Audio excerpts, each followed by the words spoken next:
कोई हाथ छुड़ाओ मेरा। खुद ही बोल रहे थे ना कि हाथ छोड़ने के लिए नहीं पकड़ा है। कोई हाथ छुड़ा नहीं सकता। लो, सच हो गई आपकी बात। हाथ जल रहा है मेरा।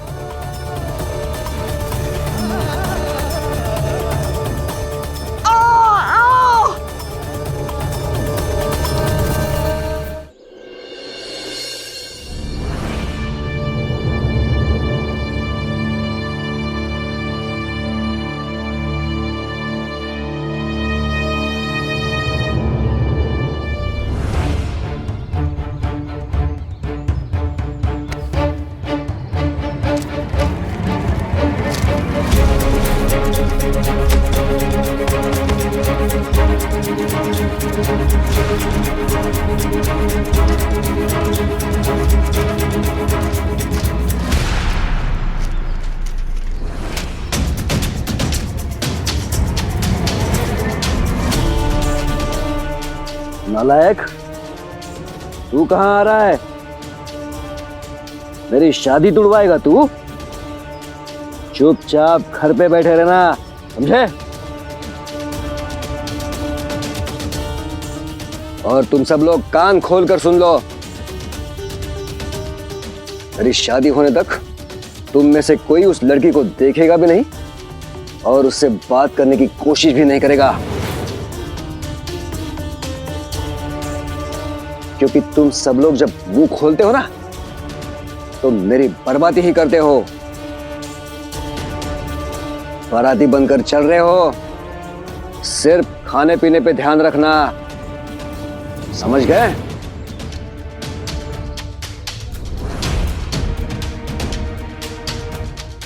चलो।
हे भगवान, ये मंगलसूत्र यहाँ कैसे गिर गया? पापा को शिरडी जाके ये देना पड़ेगा।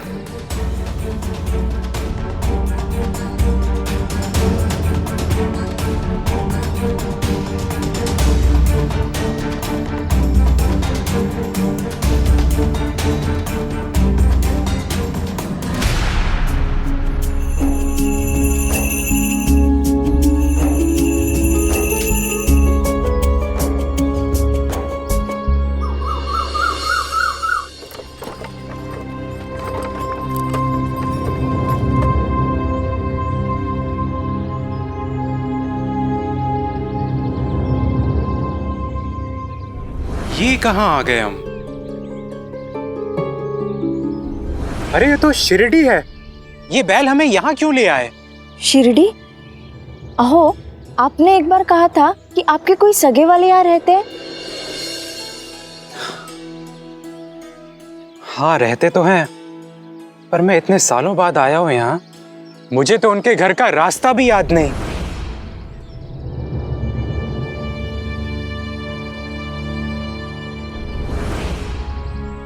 बताइए साईं, क्या करना है मुझे?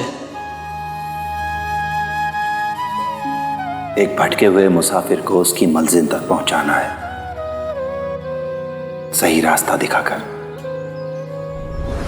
आप लोगों को कोई मदद चाहिए?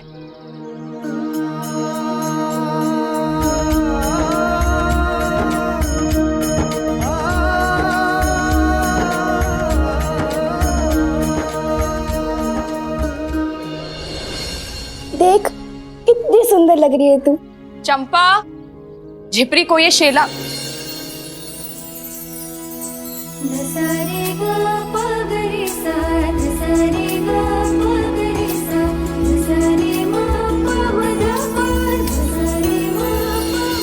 क्यों?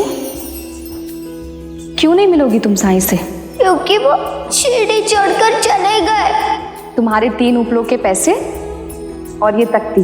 तख्ती मेरे लिए? सदा मुस्कुराना, भला काम करते रहना, यही मेरा आशीर्वाद है तुम्हारे लिए। भाईसाहब का? भाईसाहब का? लड्डू खाओ। लड्डू?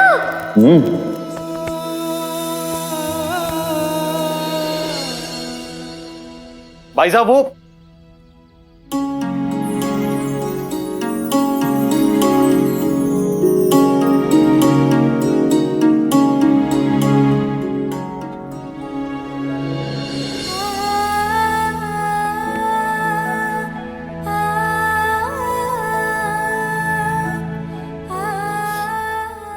इतनी सी थी। इसकी आवाज द्वारका माई में महकती रहती थी। और आज ये लड़की शादी करके यहां से जा रही है। देख, तू यहां से शादी करके जा रही है तो इसका ये मतलब नहीं है कि हमारा रिश्ता खत्म। जीवन में जब भी तुझे मेरी जरूरत होगी, मैं तेरे साथ रहूंगी, तेरी रक्षा करूंगी, ये वचन है मेरा।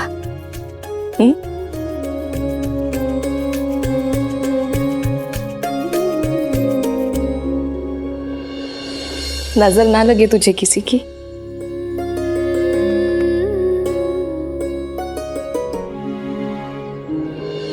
बस अभी ये कोई वक्त है इतना लाड प्यार करने का? बारात आती होगी। चलो चलो निकलो, सब लोग तैयार हो जाओ, चलो। आते हो? हाँ। प्रहलाद दादा और बहिनी कहाँ है? मुझे उनसे मिलना है। हाँ, कहाँ रह गए दोनों?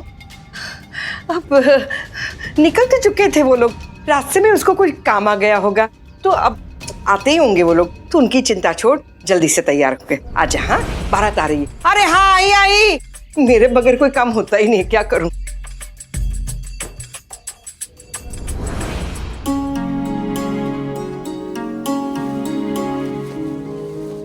सुनो सुनो, बारात आ गई है, लड़के वाले आ गए।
ये दूल्हे ने सेहरा क्यों पहन रखा है?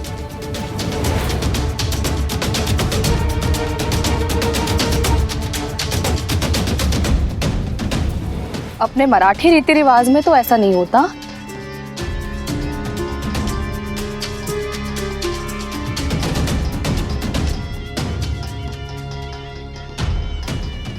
ये भाई साहब ही ना सारे किए कराए पर पानी फेर देगी।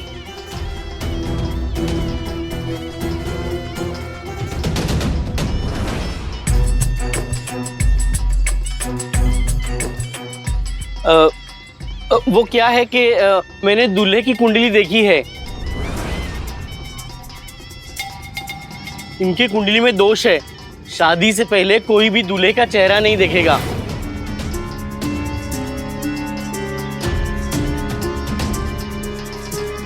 वरना अपशकुन हो सकता है। लेकिन पंडित जी, ऐसा तो मैंने पहली बार सुना है।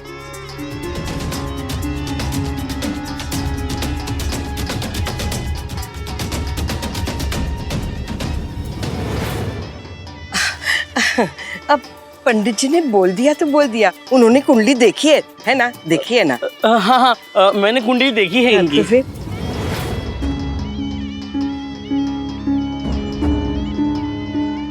चलिए ना, अब द्वार पूजा कीजिए ना। शादी का मुहूर्त निकला जा रहा है।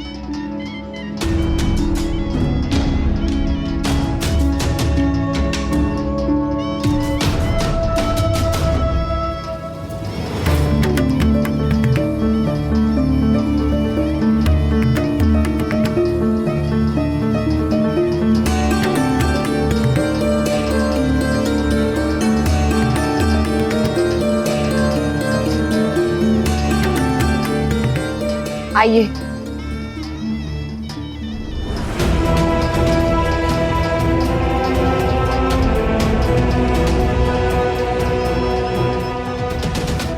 पंता जी, हमारे सामने पैदा हुई जिपरी जिसने सारी जिंदगी गोबर उठाया, उपले बेचे, उसकी इतनी धूमधाम से शादी हो रही है और हम कुलकर्णी सरकार के दाएं और बाएं हाथ होके भी अब तक कुंवारे हैं।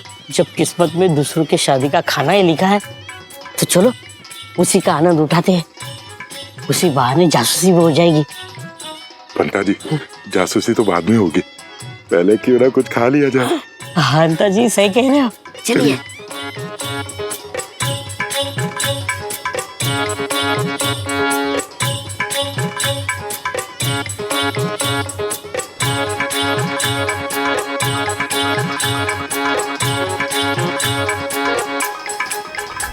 आइए आइए आइए।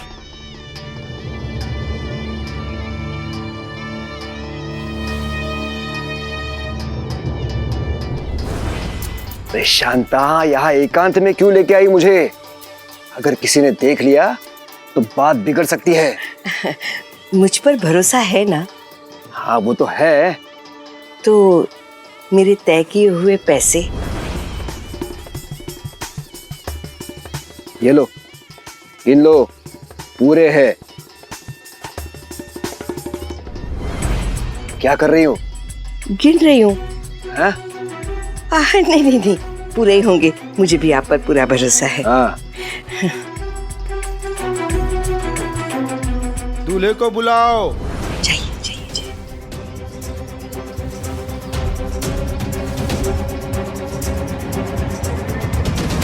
आखिरकार मैं मेरे मकसद में कामयाब हो ही गई। मुझे मेरे पैसे मिल गए। अब मेरे पैसे मुझसे कोई नहीं छीन सकता।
दुल्हन को ले आइए। भाई साहब,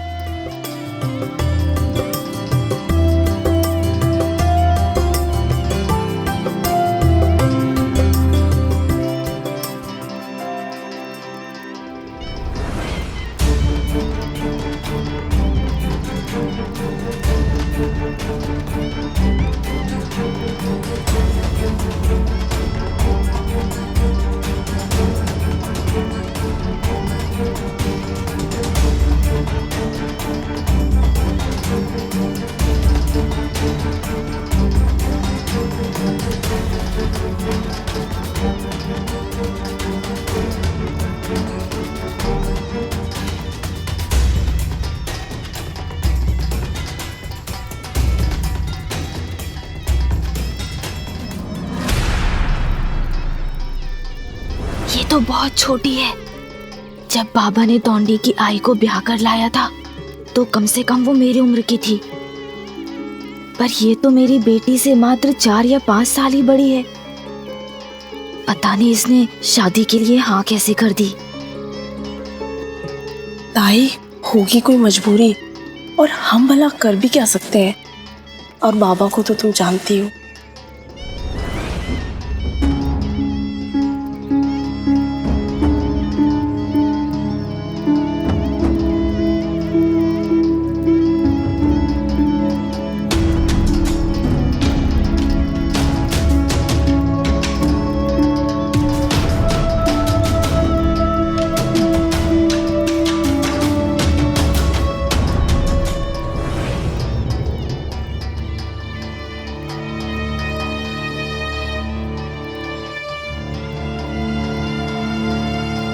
साई क्या सचमुच मेरी शादी में नहीं आएगा?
लड़की की आई बाबा, कन्यादान के लिए आइए।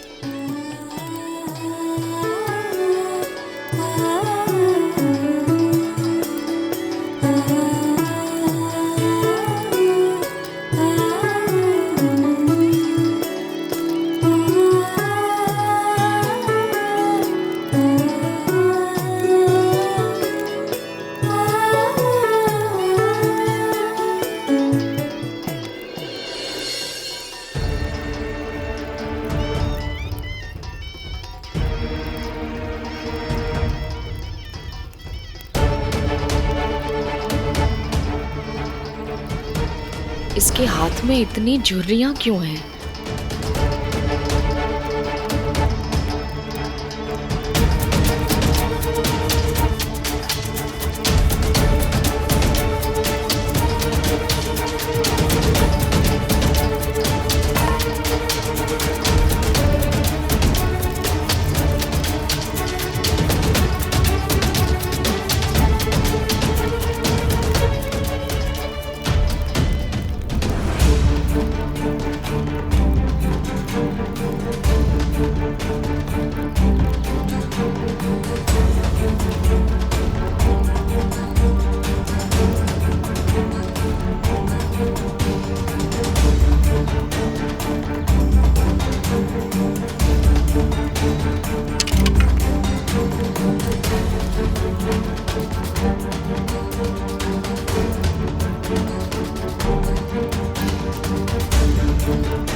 अपनी परीक्षा में सफल हुई है लक्ष्मी।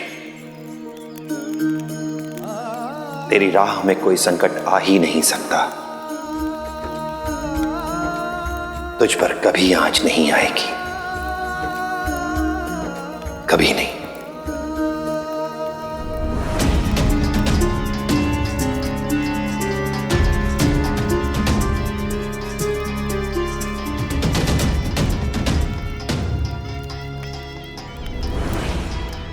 मेरे विश्वास का नाम साई है। तुमने सिखाया है सबको, मुसीबत उनसे बनाकर रखता है दूरी जो रखते हैं श्रद्धा और सबूरी।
स्वाहा।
आप कौन है? और दूल्हा? मतलब धोंडी कहाँ है?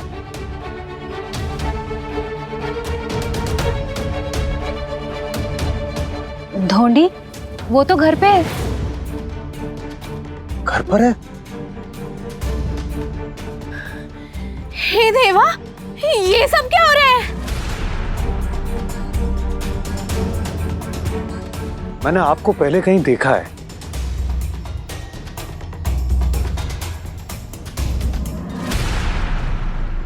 मैं कोई ऐसा मामूली आदमी नहीं हूं। पुनतांबा का सबसे रईस आदमी हूं मैं। सेठ परशुराम नाम है मेरा, सेठ परशुराम। पर आप ये सब क्यों कर रहे हैं? और इसके पीछे आपका मतलब क्या है? दूल्हे की जगह पर बैठे आपको शर्म नहीं आती? ये क्या बकवास कर रहे हैं आप? जब शादी इनकी है तो मंडप में यही बैठेंगे ना।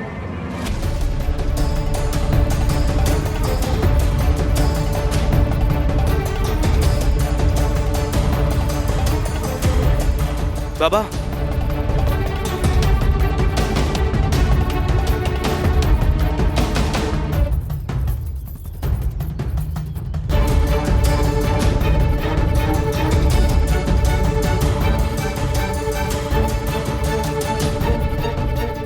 बाबा, मंगलसूत्र आंगन में गिरा था।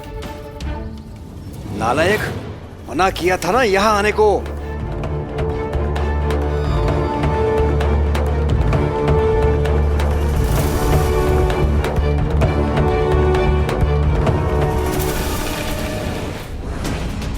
देखो धोंडी, दूल्हे की जगह ये बैठे हुए, बताओ बात क्या है? ये सब क्या है? और आप लोग ऐसी बातें क्यों कर रहे हैं? बस हो गया, बंद करो सब अपनी बकवास।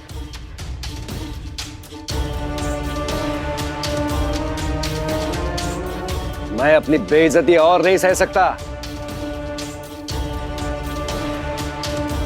शांता, तुम चुप क्यों हो? बताती क्यों नहीं इन सबको? सच क्या है? सच? कैसा सच? सच ये है कि मैं ही दूल्हा हूं।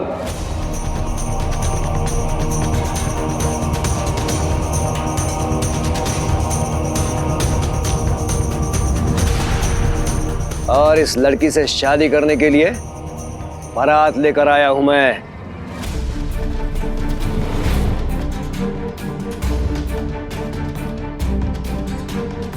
शांता ने मेरी शादी कराने के पैसे लिए हैं,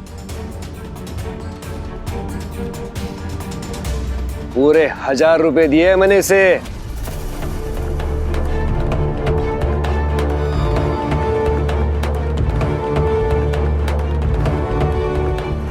इतना बड़ा झूठ! आपने ये सब जो किया है उसे देखकर आपको लगता है कि हम आपकी बात को सच मान लेंगे? मानना तो पड़ेगा,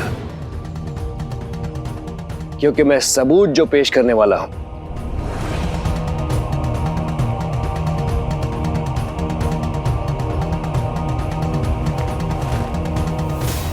ये रहे वो पैसे जो मैंने शांता को दिए थे।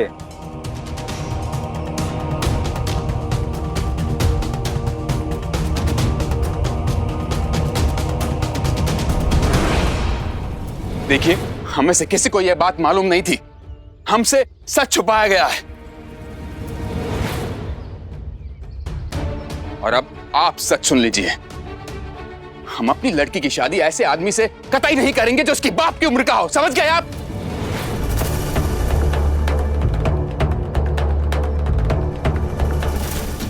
मजाक समझ कर रखा है क्या? जब चाहा हाँ कर दिया, जब चाहा ना कर दिया। पैसे दिए हैं मैंने, कोई मेरी इज्जत के साथ खिलवाड़ न करे। माफ कीजिए हमें और अपना पैसा अपने पास रखिए। मेरी बेटी बिकाऊ नहीं है, सौदा नहीं कर रही हूं मैं उसका। ये शादी नहीं होगी, मतलब नहीं होगी। मैं भी देखता हूं कैसे नहीं होगी शादी। इस लड़की पे बहुत पैसे खर्च किए मैंने। ये शादी होगी और अभी इसी वक्त होगी। देख क्या रहे हो? हटाओ इन्हें।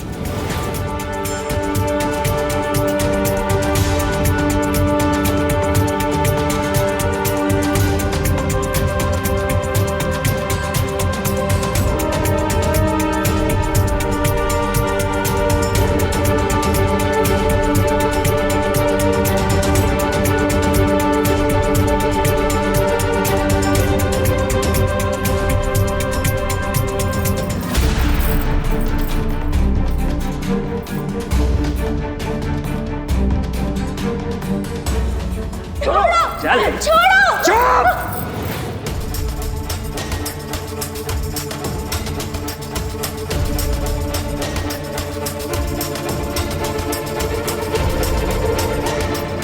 तो कौड़ी की लड़की नहीं और नखरे तो देखो इसके। जैसे कोई राजकुमार आएगा तो उससे शादी करने। मूर्ख, तेरी औकात से कहीं ज्यादा दिया है मैंने तुझे। और सुन ले, तू इस परशुराम की इज्जत से खेलना चाहती है? मंडप से खाली हाथ लौटाना चाहती है मुझे? ना ना ना ना ना ना, तेरी पूरी कीमत दी है मैंने। अब ये हाथ कोई छुड़ा के तो दिखाए। साईं, कहाँ हो तुम? चल।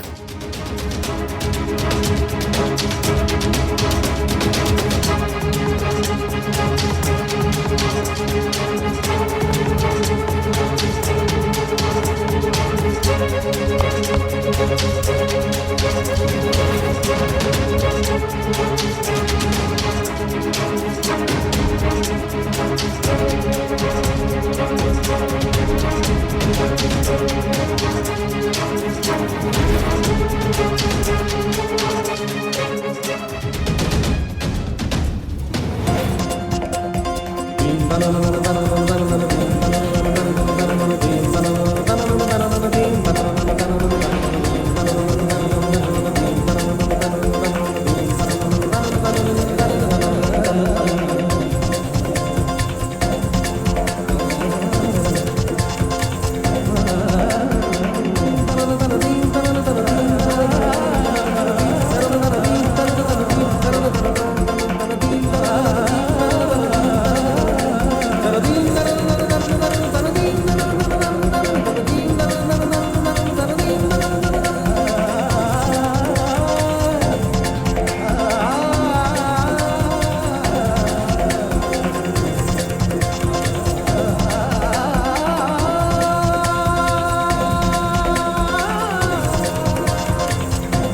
इसका हाथ गर्म क्यों हो रहा है?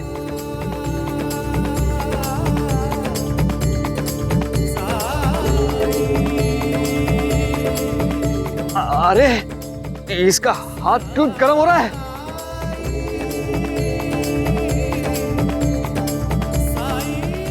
मेरा हाथ जल रहा है।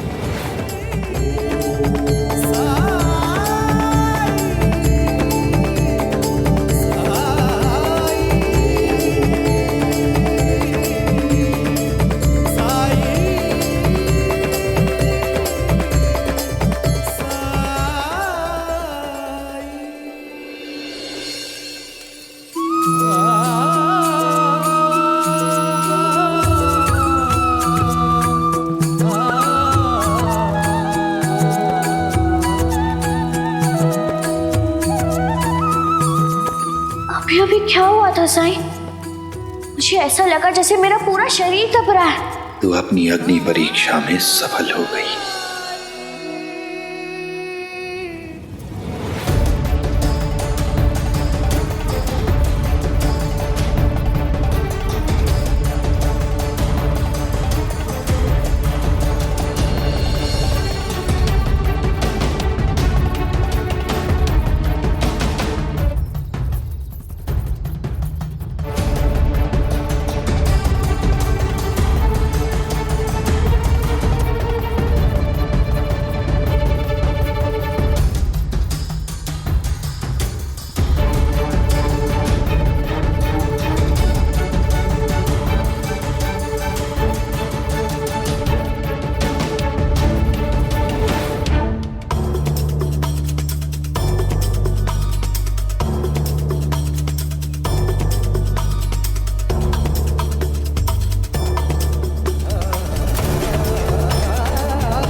हाथ छुड़ाओ मेरा। खुद ही बोल रहे थे ना कि हाथ छोड़ने के लिए नहीं पकड़ा है। कोई हाथ छुड़ा नहीं सकता। लो, सच हो गई आपकी बात।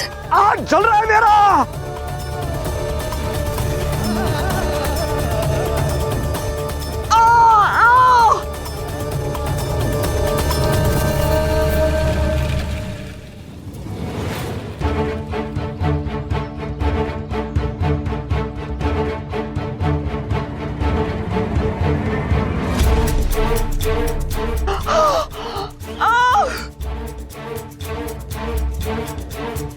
छोड़ूंगा नहीं मैं किसी को, छोड़ूंगा नहीं। मेरे इस अपमान का अंजाम भुगतना पड़ेगा तुम सबको। चलो।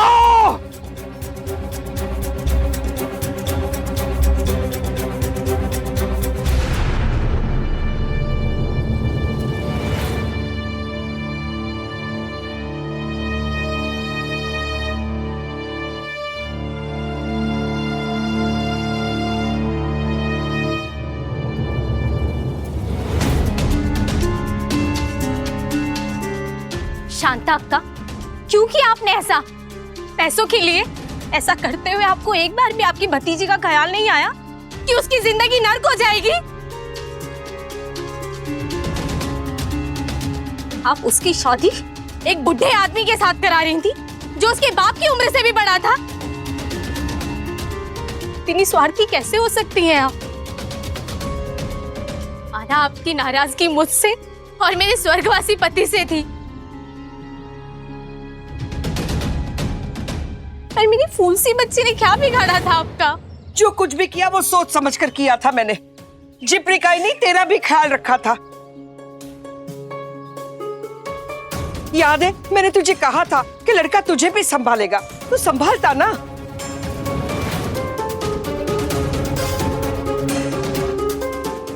अब उसका स्वभाव इतना खराब होगा ये तो मुझे पता नहीं था। मैंने तो सिर्फ उसका घर, उसका खानदान, उसकी रईसी, उसके ठाट बाट ये सब देखकर रिश्ता तय किया था। तुम दोनों माँ बेटी वहां आराम से रह सकती थी, कोई दिक्कत नहीं होती थी तुम दोनों को। भला सोचने निकली और बुरी बनी। भला? कौन सा भला? मेरी बेटी की शादी इतने बड़े उम्र वाले आदमी के साथ करके क्या भला किया आपने? आपको क्या लगता है कि मैं जिपरी की शादी उस बुड्ढे के साथ करा के चैन से रहती? अरे दुनिया की ऐसी कौन सी माँ है जो अपनी बेटी की जिंदगी बर्बाद करके खुश रह सकती है? इतना सब होने के बाद आप कैसे ये सब बोल पा रही हैं अक्का? मैं तो आपकी सोच को समझ ही नहीं पा रही हूँ। अरे क्या गलत कर दिया मैंने? हाँ, क्या गलत कर दिया? भाई सदियों से यही रिवाज है कि लड़के के गुण देखे जाते हैं, उसका रंग रूप उम्र नहीं। हाँ, उम्र थोड़ी सी ज्यादा थी तो क्या हो गया?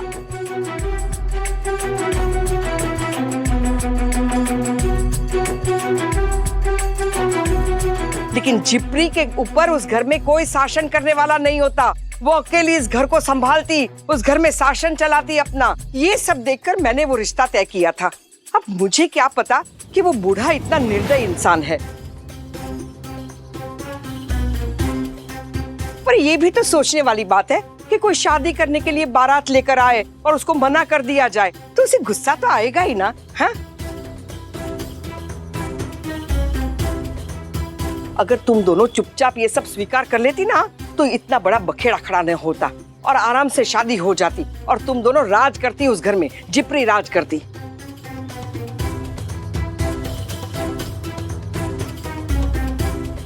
इतने पैसे वाले हैं परशुराम सेठ। क्या पैसा ही सब कुछ होता है शांता ताई?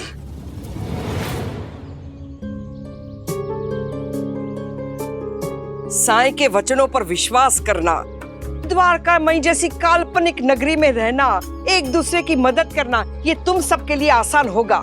लेकिन बाहर निकल के देखिए, असली दुनिया में ऐसा नहीं होता है।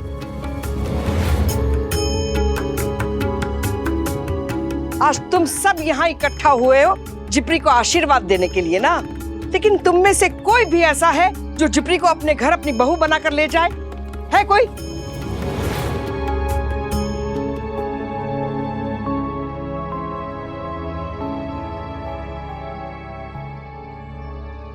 अगर है तो आगे आओ। नहीं ना? क्यों? क्योंकि जिपरी एक गरीब निचली जाति की बच्ची है। वो अच्छे स्वभाव की है, प्यारी है, इसलिए सब लोग उसे प्यार करते हैं। लेकिन एक हद के बाद कोई उसके बारे में या उसके भविष्य के बारे में नहीं सोचेगा।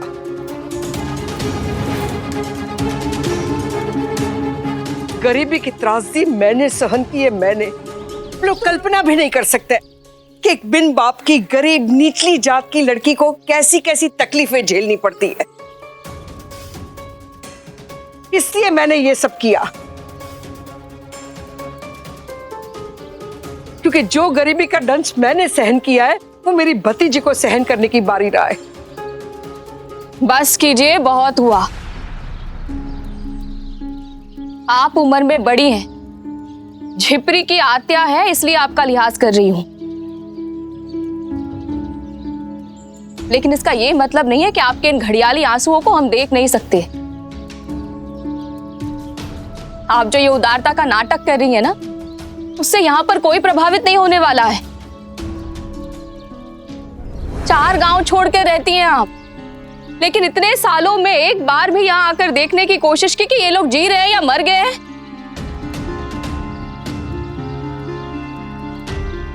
लेकिन आज आपको झिपरी में फायदे का सौदा नजर आया तो चली आई इनका हाल जानने, अपनी भतीजी और ननन का भविष्य संवारने।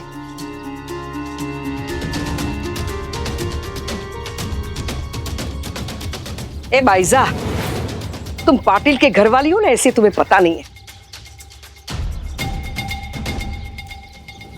लेकिन गरीबी क्या चीज होती है, अगर तुम मेरी जिंदगी जीकर देखो तब पता चलेगा कि दुख झेलना क्या होता है।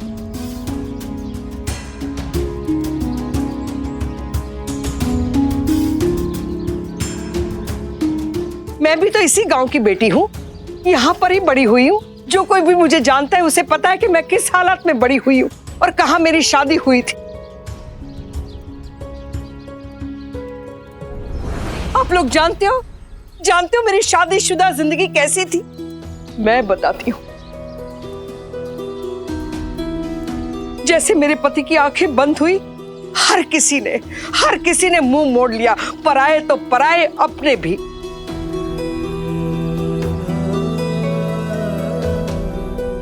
एक अकेली विधवा औरत कितनी मुश्किल से जीती है, उसके बारे में तुम लोग क्या जानो।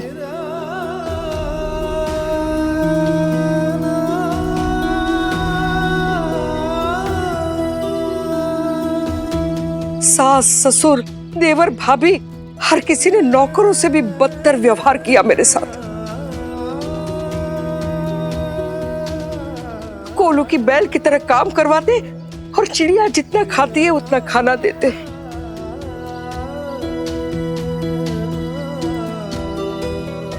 जब मैं बीमार पड़ी तो इलाज करवाने के बदले मुझे धक्के मार मार कर घर से निकाल दिया गया, यहाँ तक कि मेरे एकलौते बेटे को भी छीन लिया।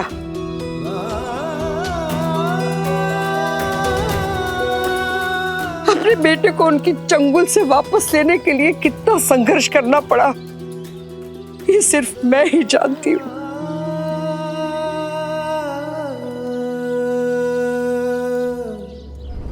इज्जत के साथ मैंने, एक अकेली औरत ने मेरे बेटे को बड़ा किया।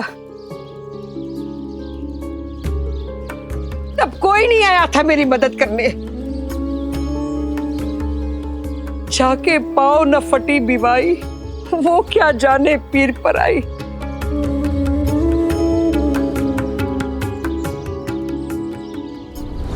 मैंने दुख भोगा है, पैसे का अभाव देखा है, इसलिए जानती हूं कि पैसे का महत्व क्या है।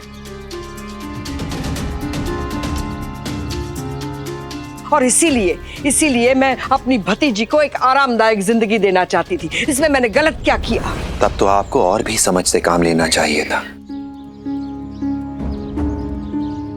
कि आप अपनी भतीजी के साथ भी वही कर रही हैं जो आपके साथ हुआ था।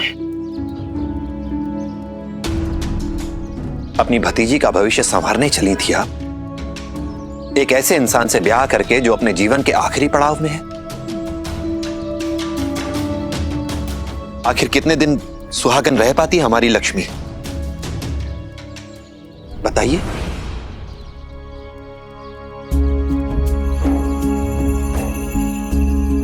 और जब सेठ परशुराम गुजर जाते तो क्या हाल होता हमारी लक्ष्मी का?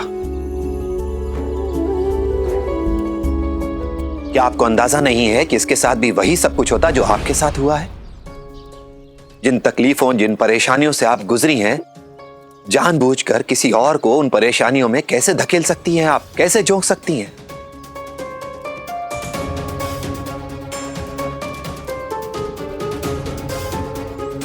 जिस वैवाहिक जीवन के लिए ये शादी करने जा रही थी, क्या वो जीवन नसीब होता इसे?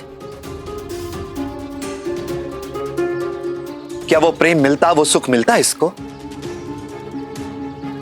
क्या पैसा रिश्तों से अधिक महत्वपूर्ण है, अधिक अहमियत रखता है? तुम फकीर हो इसलिए नहीं समझ पाओगे,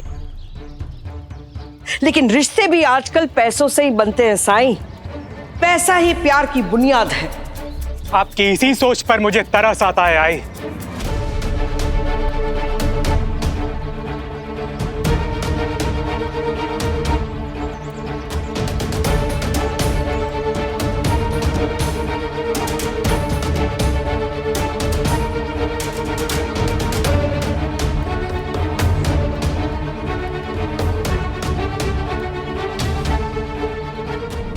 प्रहलाद,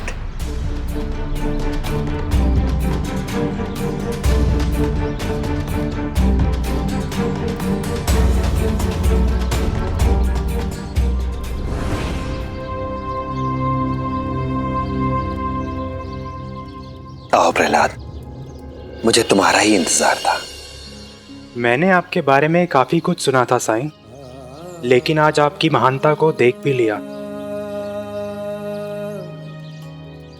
मेरी छोटी बहन को आपने उस दुष्ट आदमी से बचाया, इसके लिए आपका बहुत बहुत धन्यवाद। शायद वो आपकी ही कृपा थी कि मेरे बैलों ने जबरन शिरडी की राह पकड़ ली और मैं यहाँ पहुँच गया।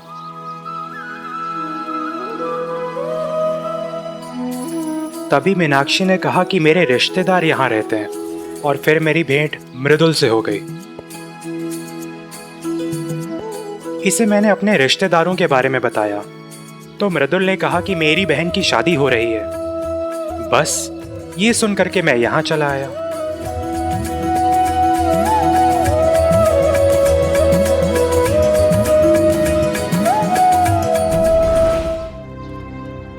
प्रहलाद, कैसा है तू? बस कीजिए नाटक। ना तो मैं आपका बेटा हूं और ना ही आप मेरी आई। लगता है तू अब भी मुझसे गुस्सा है। फिर वही नाटक। अब क्यों छुपा रही हैं? अब सबको क्यों नहीं बता देती कि हम साथ साथ नहीं बल्कि अलग अलग रहते हैं? और यहां तक कि मां बेटे के बीच में बातचीत भी नहीं होती।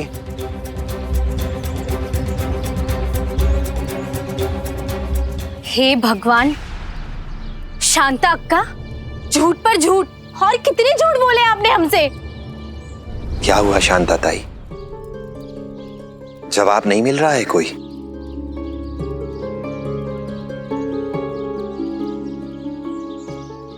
अभी थोड़ी देर पहले आप कह रही थी ना कि रिश्ते भी पैसों से ही बनते हैं।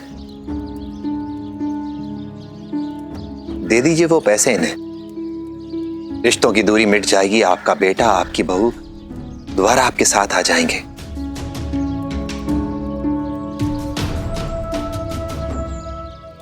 आप हमेशा से सोचती रही कि आपका प्यारा बेटा प्रहलाद आपसे दूर रहता है।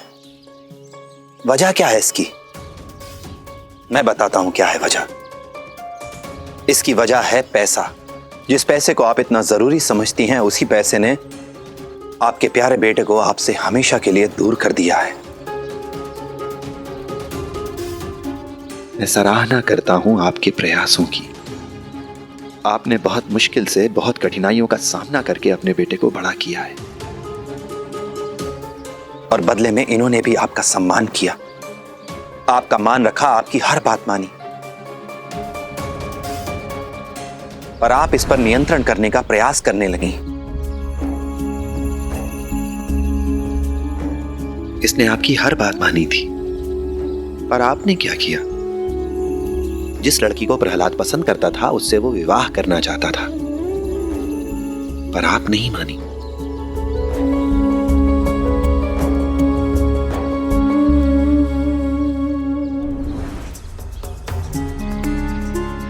आपने उसकी शादी एक ऐसी लड़की से करा दी जो अपने साथ ज्यादा से ज्यादा दहेज लेकर आ सके।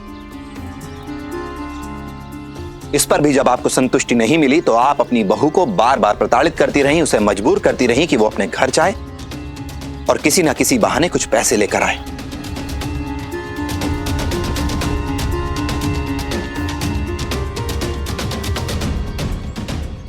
उसके बाद जब प्रहलाद को यह बर्दाश्त नहीं हुआ तो उसने अपनी पत्नी और उसके माता पिता को आपके लालच, आपकी मांगों से बचाने के लिए आपको घर से निकाल दिया।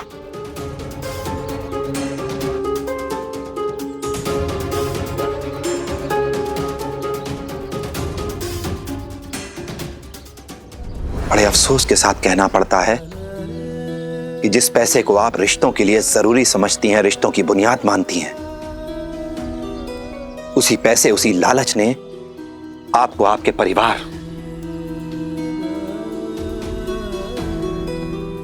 और आपके बेटे से दूर कर दिया है। जी साईं, जिस तरह से आई ने लालच में आकर के आज जो मेरी बहन के साथ किया, मुझे तो लगता है किसी दिन अगर इनको मुझ में या मेरे होने वाले बच्चे में कोई फायदे का सौदा नजर आया तो ये हमें भी बेच देंगी। बस। ये तो क्या कह रहा है? हाँ, वही जो आपने उसे सोचने पर मजबूर किया है। जानती हैं, अगर आज ये शादी हो जाती तो केवल लक्ष्मी का ही भविष्य खराब नहीं होता, बल्कि आपका लालच भी और बढ़ जाता। आप ऐसे ही मजलूम, लाचार, बेबस लोगों की मजबूरी का फायदा उठाती, उनकी शादी कराती, बहुत पैसे बनाती हैं आप। पर अंत में नतीजा क्या होता? क्या आपका बेटा आपको वापस मिल पाता?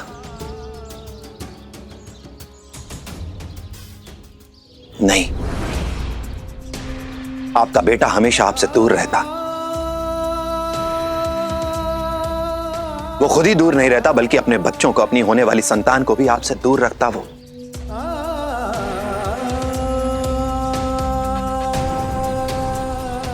क्या लाभ है ऐसे पैसे का जिसका आपके अपने उपयोग ना कर सकें, जो आपको खुशी ना दे सके, जिसकी वजह से आपके अपने आप से दूर हो जाए? बताइए, क्या ऐसा पैसा आपको खुशी दे सकता है?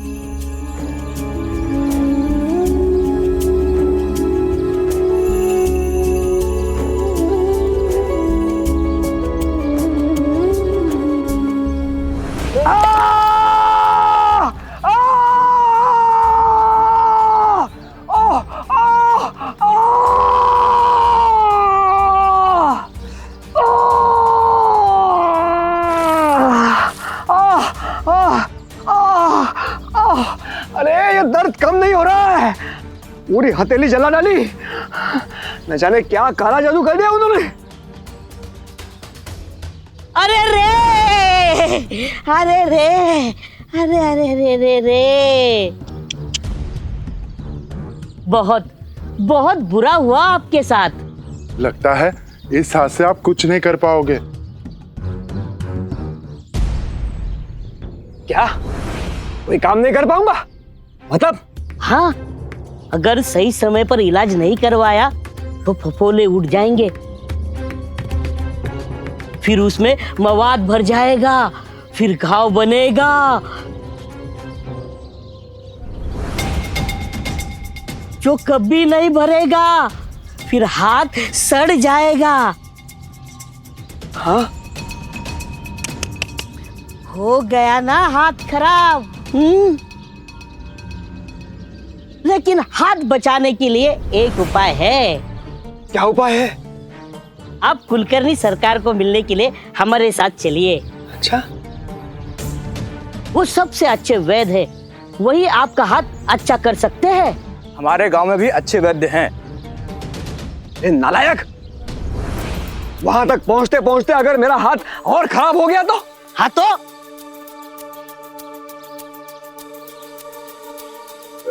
क्या ये कुलकर्णी सरकार वाकई में मेरा हाथ ठीक कर देंगे? हाँ, जरूर कर देंगे। शायद आपको पता नहीं है, कुलकर्णी सरकार इस पूरे गांव के मुखिया भी है। आज जो आपकी बेइज्जती हुई है, जो धोखा हुआ है, उसकी शिकायत भी आप कुलकर्णी सरकार से कर सकते हो। कुलकर्णी सरकार आपको न्याय जरूर दिलाएंगे। न्याय जरूर दिलाएंगे। आप ले चलो उनके पास। टुंडी, तुम मेरे साथ चलना और तुम सब लोग घर चले जाओ। मैं कुलकर्णी सरकार से मिलकर आता हूं। चलिए चलिए। पर प्रहलाद, अगर तुम्हारी आई ने ठीक नहीं किया तो सही तुम भी नहीं हो। हालांकि मैं जानता हूं कि तुमने जो कुछ भी किया है वो अपनी पत्नी और उसके माता पिता को अपनी मां की मांगों से बचाने के लिए किया। उन्हें घर से निकाल दिया।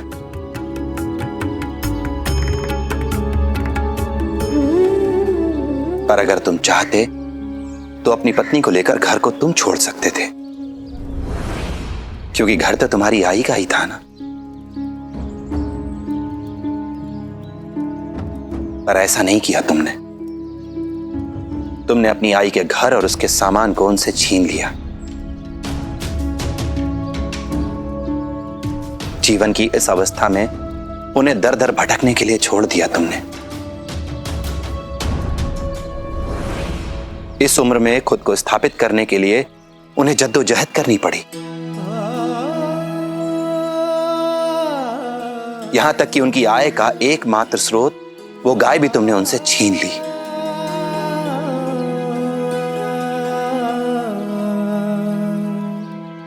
और अपनी भूल को सुधारने के बजाय ताई ने एक और बड़ी भूल कर दी, सेठ परशुराम से मिलकर। वो परशुराम जिसकी 3 शादियां पहले ही हो चुकी थी।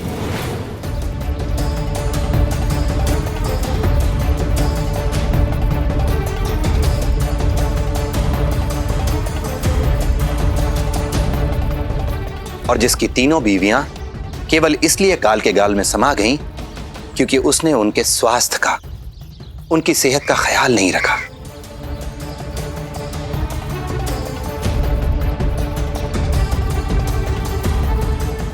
और अपनी तीनों बीवियों के मर जाने के बाद भी वो बूढ़ा इंसान चौथी शादी करना चाहता था।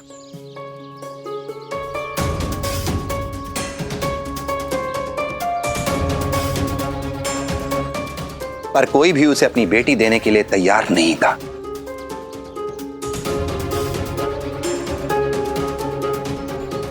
जब शांताताई की मुलाकात सेठ परशुराम से हुई तो परशुराम ने शांताताई को एक पेशकश की। उसने कहा कि अगर शांताताई उसकी शादी करा दे तो वह उन्हें 1000 रुपए देगा।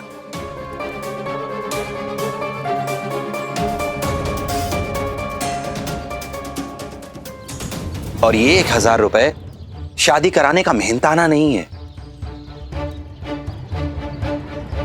बल्कि परशुराम की उम्र छुपाने के लिए और लड़की के घर वालों को भ्रम में रखने के लिए दिया जाने वाला पैसा है।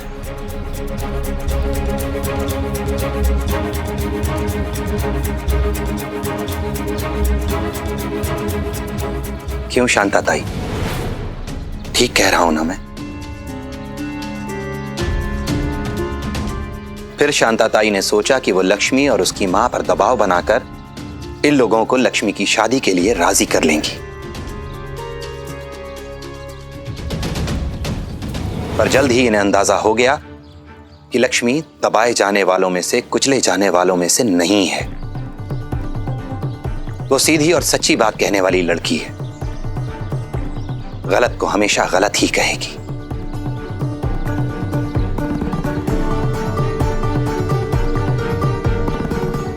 ये जानकर इन्होंने फिर से पैंतरा बदला। तिगड़म का सहारा लिया इन्होंने।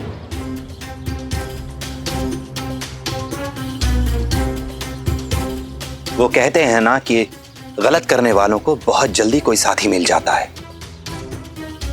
इन्हें भी मिल गया एक साथी, मृदुल, जिससे इन्होंने ढोंडी के नाम खत लिखवाया और उसे सुमित्रा के घर पहुंचाने की जिम्मेदारी थी। तो मेरा एक काम करेगा? करूंगा ना। पैसे कितने मिलेंगे? पहले काम तो सुन।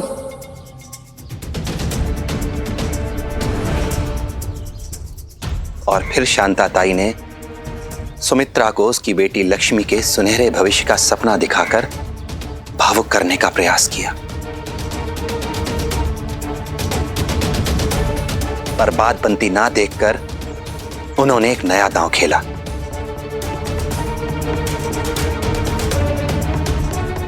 इस बार लक्ष्मी के साथ। मौका देखते ही उन्होंने सुमित्रा के खाने में कोई ऐसी चीज मिला दी जिसके खाते ही सुमित्रा की तबीयत खराब हो गई।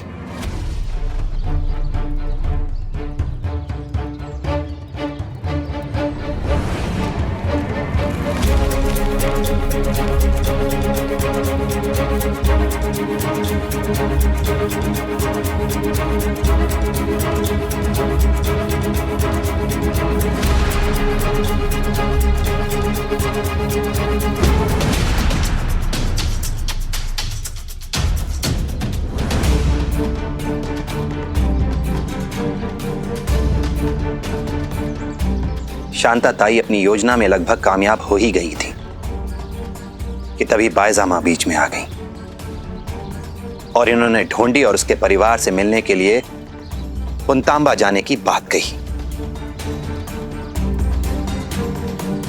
अगर बायजा मां पुंतांबा चली जाती तो सारा खेल बिगड़ जाता। इसलिए शांताताई ने एक नई रणनीति अपनाई।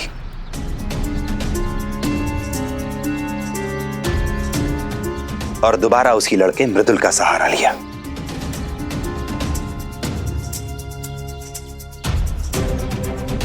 वो खत लेकर तू पुतम्बा गांव जाना। वहां जाकर किसी को भी पूछेगा ना कि ढूंढी का घर कहाँ है, तो कोई भी तुझे बता देगा। और वो खत ना ढूंढी को ही देना, ठीक है? और उस पत्र को पढ़कर सेठ परशुराम ने अपने बेटे ढूंढी को आप सबसे मिलने के लिए यहाँ शिरडी में भेज दिया। और शांता ताई ने सबको ये विश्वास दिला दिया कि ढूंढी ही दूल्हा है।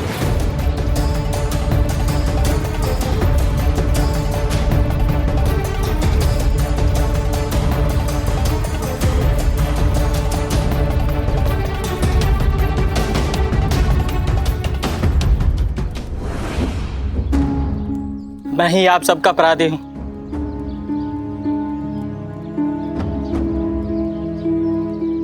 मुझे माफ कर दीजिए।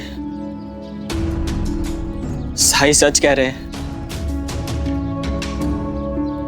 शांता काकी के दिए हुए लालच में मैं आ गया था, लेकिन साई ने मुझे सही रास्ता दिखाया है।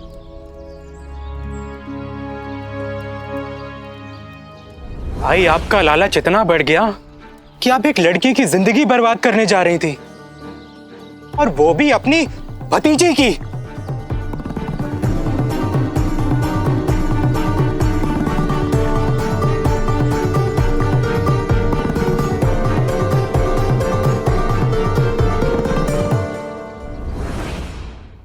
ऐसे और भी मजेदार वीडियो के लिए हमारे चैनल को लाइक, शेयर और सब्सक्राइब करें।